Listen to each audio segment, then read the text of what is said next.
Next हमारे पास topic आता है डोमेन का, कि डोमेन एक्चुअली है क्या। डोमेन हमेशा होती है किसी ना किसी रिलेशन की या फंक्शन की। तो अब डोमेन एक्चुअली क्या है? डोमेन आपके पास अगर हम बात करें किसी भी रिलेशन की, यानी अब रिलेशन जब भी होगा ऑब्वियसली दो सेट्स के दरमियान होगा, या फंक्शन होगा तो वो दो सेट्स के दरमियान होगा। तो अब मैं बात ये कर रहा हूँ कि मैं एक फंक्शन की बात करता हूँ, कि अगर आपके पास एक फंक्शन है और वो जो फंक्शन है वो डिफाइंड है सेट ऑफ रियल नंबर की बजाय हम बात करते हैं सेट ऑफ नेचुरल नंबर से। ठीक है, नेचुरल नंबर से मुराद क्या है मेरी, कि आपके पास जो वैल्यू आप पुट करेंगे इस फंक्शन में वो सेट ऑफ नेचुरल नंबर से आएगा, और जो आउटपुट आएगी वो भी सेट ऑफ नेचुरल नंबर आएगा। रियल नंबर यहाँ पे नहीं आएगा बल्कि नेचुरल नंबर आएगा वो भी। ठीक हो गया। तो अब अगर इसको मैं डिफाइन भी कर लेता हूँ, ठीक है, तो मैं कहता हूँ कि एफ ऑफ एक्स आपके पास है 3x+4। ठीक है, तो अब नेचुरल नंबर की डोमेन हमने पुट कर सकते हैं ना। ठीक है, तो मैं दो सेट डिफाइन करता हूँ। ठीक है, एक का नाम मैं रख लेता हूँ डॉम और दूसरे का मैं रख लेता हूँ रेंज। ठीक है, तो डॉम के अंदर मैं वो वैल्यू पुट करूँगा जो मैं इस फंक्शन में सब्स्टिट्यूट करूँ तो मुझे कोई ना कोई आउटपुट मिले, आंसर मिले। फॉर एग्जांपल मुझे ये पता है कि मैंने जो वैल्यू पुट करनी है वो कहाँ से पुट करनी है, सेट ऑफ नेचुरल नंबर में से। सेट ऑफ नेचुरल नंबर का क्या मतलब है? सेट ऑफ नेचुरल नंबर का मतलब है कि आपके पास 1 है या +2 है, 3 है, 4 है, अप टू सो ऑन। ठीक है, डोमेन में मैं वो वैल्यू पुट कर रहा हूँ, यानी डोमेन एक सेट में डिफाइन कर रहा हूँ और इस सेट में मैं कौन सी वैल्यूज़ रख रहा हूँ, वो वैल्यूज़ रखूँगा जो यहाँ पे इस फंक्शन में मैं सब्स्टिट्यूट करना चाह रहा हूँ। ठीक है, फॉर एग्जांपल मैंने नेचुरल नंबर है तो ज़री बात है 0 तो मैं सब्स्टिट्यूट नहीं कर सकता, मैं 1 से स्टार्ट करूँगा। तो मैंने 1 सब्स्टिट्यूट किया, 1 की सब्स्टिट्यूट करने के बाद मेरे पास जो आंसर आएगा एफ ऑफ एक्स का वो 7 आएगा। ठीक है, इसी तरीके से अगर मैं डोमेन में 2 सब्स्टिट्यूट करता हूँ तो मेरे पास रेंज का आंसर 10 आ गया। अब मैं 3 सब्स्टिट्यूट करता हूँ तो मेरे पास क्या आ जाएगा, 13 आ गया। इसी तरीके से अगर मैं 4 सब्स्टिट्यूट करता हूँ तो मेरे पास 16 आ गया, up to so on, up to so on. तो अब ये जो वैल्यूज़ मैं सब्स्टिट्यूट कर रहा हूँ जिसकी वजह से हमें कोई ना कोई आंसर मिला है, that is called a domain. और वो वैल्यूज़ जो हमारे पास आउटपुट के तौर पे आई हैं that is called a range. ये फंक्शन में आएगा, यही रिलेशन की बात करेंगे।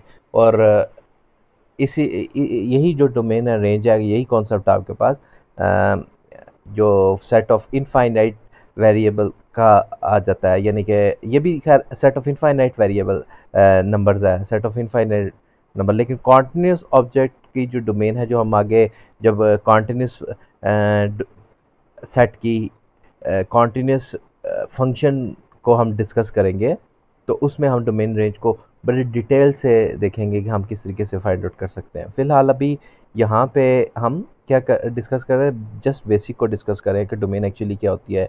हम रिकॉल कर रहे हैं उन चीज़ों को जो ऑलरेडी आप एफएससी में या मैट्रिक में पढ़ के आ चुके हैं। नेक्स्ट हमारे पास एक कॉन्सेप्ट आता है ऑन टू फंक्शन का। ठीक है, अब फंक्शंस की याद रखिएगा 3 टाइप्स होती हैं। ठीक है, एक को हम बोलते हैं इन टू फंक्शन, दूसरे को हम बोलते हैं ऑन टू फंक्शन, तीसरे को बोलते हैं 1 टू 1 फंक्शन। तो यहाँ पे हम बात करेंगे ऑन टू फंक्शन की, और बाज़ लोग इसे सरजेक्टिव भी बोलते हैं। यहाँ पे जो मैंने ये जे कैपिटल लिखा है सिर्फ ये सरजेक्टिव मतलब याद रखने के लिए, अदरवाइज इसको इस तरीके से नहीं आप लिखेंगे, आप इसे इसी तरीके से लिखेंगे, सर स्मॉल जे जेक्टिव। ठीक है, तो मैंने जानबूझ के जे को कैपिटल रखा है ताकि याद रखने में आसानी हो कि ऑन टू फंक्शन को हम सरजेक्टिव फंक्शन बोलते हैं। ठीक है, अब ये होता क्या है, इसकी डेफिनेशन लेते हैं। सरजेक्टिव फंक्शन में हम कहते क्या हैं कि अगर आपके पास कोई भी एक फंक्शन है और वो फंक्शन से एक फंक्शन में डिफाइन कर रहा हूँ F which is from set X to Y. ठीक है, तो अब मैंने अभी पीछे डोमेन और रेंज समझाते हुए आपको एक चीज़ बताई थी। अगर वहाँ पे मैं चले जाएं हम पिछली स्लाइड के अंदर, तो ये देखें यहाँ पे हमने बात की थी कि फंक्शन है जो डिफाइंड हो रहा है सेट ऑफ नेचुरल नंबर से सेट ऑफ नेचुरल नंबर के दरमियान, ठीक है। तो डोमेन क्या है, वो तमाम की तमाम वैल्यू जो इनपुट के तौर पे आ रही हैं, और रेंज क्या है जो आउटपुट के तौर पे आ रही हैं। अब इनमें एक एक्स्ट्रा सेट भी है, ये सेट ऑफ, देखें ये सेट ऑफ नेचुरल नंबर तो वो है ना जिसमें से आप वैल्यूज इनपुट ले रहे हैं, और ये जो सेट है ये वो वैल्यूज है जो कि इन जो कि एसोसिएट है सेट ऑफ नेचुरल नंबर से। तो कहने का मतलब हुआ कि अगर मैं एक सेट यहाँ पे डिफाइन कर लेता हूँ बड़ा सा, ठीक है, जिसके अंदर सारे नेचुरल नंबर पड़े 1 2 3 4 5, ठीक है, और एक और सेट डिफाइन कर लेता हूँ जिसके अंदर 1 2 3 4 5 सारे नंबर पड़े हैं। अब हो रहा क्या है कि 1 एसोसिएट कर रहा है किसके साथ, 7 के साथ, यहाँ पे 7 पड़ा है उसके साथ। तो इससे पहले 7 से पहले 1 2 3 4 5 ये किधर गए। अगर मैं ये बात करूँ कि ये फंक्शन है एफ और ये सेट ऑफ नेचुरल नंबर है और ये भी सेट ऑफ नेचुरल नंबर है, तो देखें जो आउटपुट के तौर पे आ रहे हैं वो तो रेंज हो गए ना, और जो इनपुट के तौर पे आ रहे हैं वो डोमेन हो गए। क्लियर है। अब आपके पास ये जो एन है, जो बाकी चीजें बच गई हैं, ये क्या है, एक्चुअली इनको बोलते हैं कोडोमेन। क्या बोलते हैं, कोडोमेन। कोडोमेन सारे का सारा आपके पास सेट ऑफ नेचुरल नंबर आएगा। यानी कोडोमेन का मतलब ये होता है कि वो तमाम वैल्यूज जो आ चुकी हैं या आ सकती थी, क्योंकि हमने शुरू में डिफाइन कर दिया कि ये जो फंक्शन है सेट ऑफ नेचुरल नंबर से सेट ऑफ नेचुरल नंबर तक जाएगा। तो इसका मतलब ये हो गया कि आपके पास जो कोडोमेन है उसमें कौन सी वैल्यूज आएंगी, वो सारे का सारा सेट ऑफ नेचुरल नंबर आएगा। ठीक है, तो इधर से एक चीज़ तो हमें वाज़े नज़र आ गई कि जो रेंज है और कोडोमेन है, इन दोनों का आपस में कोई ना कोई रिश्ता है, और वो रिश्ता ये है कि कोडोमेन जो होगा वो हमेशा सुपर सेट होगा। यानी codomain is a superset of a range, या रेंज जो है वो हमेशा सबसेट होगा कोडोमेन का, ये हम कह सकते हैं। ठीक है, तो अब हम अपने टॉपिक पे आते हैं। ठीक है, टॉपिक हमारे पास क्या है, टॉपिक ये है कि what is a onto function. ठीक है, अब मैं ये कह रहा हूं कि एक फंक्शन जो x से y में जा रहा है, x कोई सेट है y कोई सेट है, तो आपको ये तो बात पता है ना कि रेंज क्या है जो कि आउटपुट के तौर पे आएगी y की। अब अगर आपके पास if range of f is equal to codomain of f, then we say that f is an onto or surjective function और surjective function। क्लियर हो गया।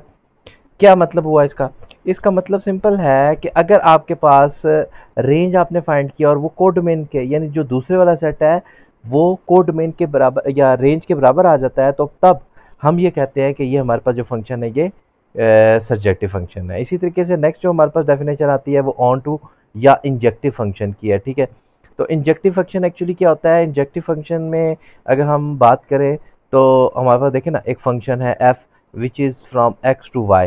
ठीक है, तो तमाम x की वैल्यूज़, यानी अगर मैं जस्ट डेफिनेशन बताना चाहूँ कि ऑन टू फंक्शन क्या है, ऑन टू फंक्शन ये है कि ईच वैल्यूज़ ऑफ x जो है ना वो यूनिकली असाइन हो y के साथ, यानी कि x में से जो भी मैं वैल्यू लूँ वो उसके करस्पॉन्डिंग जो इमेज है या जो उसकी रेंज का एलिमेंट है वो एक ही आना चाहिए। ऐसा नहीं होना चाहिए कि x1 अब मैं पुट कर रहा हूँ तो दूसरी तरफ 7 आ रहा है, ठीक है, और x2 पुट कर रहा हूँ तो फिर भी हमारे पास 7 ही आ रहा है। ठीक है, एक सेट है, ठीक है, यहाँ पे मैं x1 x2 x3 वैल्यू रख रहा हूँ, ठीक है, और दूसरे सेट के अंदर 1 2 3 7 है। ठीक है, तो ये f फंक्शन है। ठीक है, यहाँ पे x वैल्यू x सेट है, y सेट है।